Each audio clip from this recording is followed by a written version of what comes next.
Assalamualaikum semua pelajar.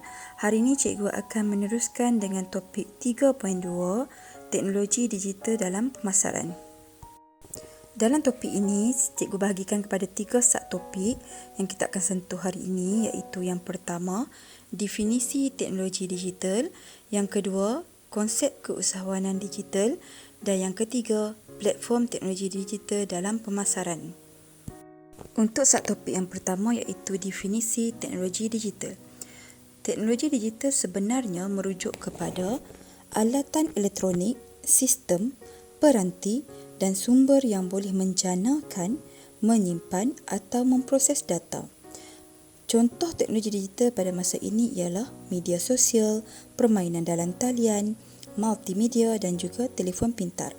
Maksudnya di sini teknologi digital merujuk kepada apa sahaja yang menggunakan peranti dan membolehkan kita menyimpan data dan juga memproses data di dalam peranti tersebut. Subtopik yang kedua pula adalah konsep keusahawanan digital. Okey, sebelum cikgu pergi dengan lebih lanjut, keusahawanan digital sebenarnya melibatkan penggunaan internet untuk menjalankan kegiatan perniagaan. Okey, perniagaan digital ini perlu ada 5 elemen yang perlu seseorang usahawan penuhi. Dan 5 elemen ini saling berkait dan juga membantu untuk memperkembangkan lagi sesebuah perniagaan. Okey, elemen yang pertama, seseorang usahawan itu mestilah membina laman sesawang ataupun kedai maya terlebih dahulu. Yang kedua, bila dah buka kedai maya, segala pembayaran ataupun pembelian mestilah melibatkan internet ataupun atas talian, iaitu membeli dan juga membayar menggunakan kad kredit ataupun kad debit. Dan sekarang banyak lagi kita boleh guna e-wallet. Okey, yang ketiga adalah media sosial, iaitu penggunaan platform Facebook dan juga Instagram dan lain-lain media sosial yang lebih terkenal lah, contohnya Twitter. Okey, yang seterusnya adalah media komunikasi.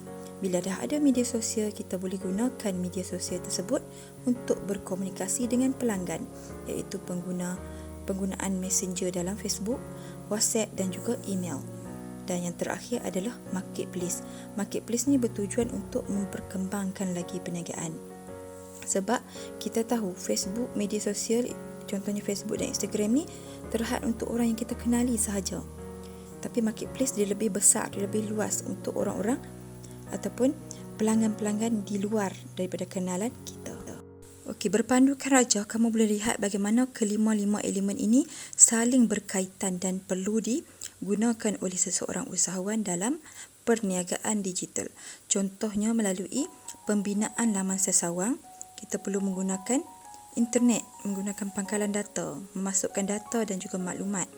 Dan seterusnya kita akan bergerak kepada media sosial, dan melalui media sosial inilah kita boleh mempromosikan produk kita ataupun perniagaan kita. Dan seterusnya akan ada media komunikasi, di mana kita berkomunikasi dengan pelanggan kita dalam digital. Dan yang terakhir, kita menggunakan market e-dagang, iaitu bagaimana pembelian dan juga pembayaran dibuat secara maya, iaitu menggunakan kad debit dan juga kad kredit. Dan yang terakhir, bila dah ada e-dagang, kita boleh memperkembangkan lagi perniagaan kita melalui marketplace seperti Shopee, Lazada, Fingo dan macam-macam lagi aplikasi. Untuk subtopik yang ketiga pula, kita akan melihat kepada platform dalam teknologi digital untuk kita jalankan pemasaran.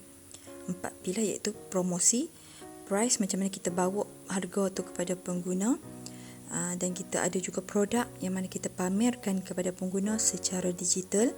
Dan seterusnya akan ada macam mana kita edarkan, iaitu melalui post ataupun COD lah. Okey, dalam platform ini kita akan melihat contoh-contoh platform yang kita boleh gunakan sama ada secara percuma ataupun berbayar. Contoh teknologi yang kita boleh gunakan adalah media sosial Twitter untuk mempromosikan perniagaan dan produk kita, Instagram, YouTube, WhatsApp Business, Telegram, TikTok, Facebook dan linkage lain lah.